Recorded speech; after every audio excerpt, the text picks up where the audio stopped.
представим един бинарен урок по родинознание и занимание по интереси. Урокът е по модул 1 интердисциплинарно учене по национална програма иновации в действие. Да започваме.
Когато чете с защо слънце е небе, а сега ще ви запозная с един герой. Той е страшен и голям, а не знае колко полезен може да бъде.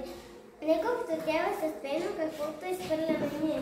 И така той расте и расте, и хората го харесват и го страшен. Колкото повече растял, по-самотен ставал. Ама виновните сме всички ние за това, че изхвърляме различни неща. А сега ще ви запозная с героите на рециклирането. Харти,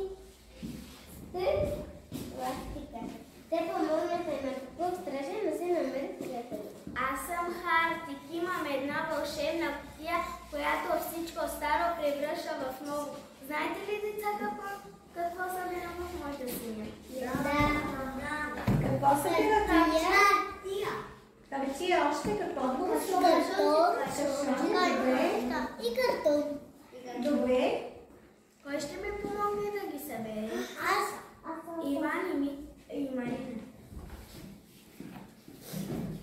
Дайте сега внимателно. Само хартиите, картона.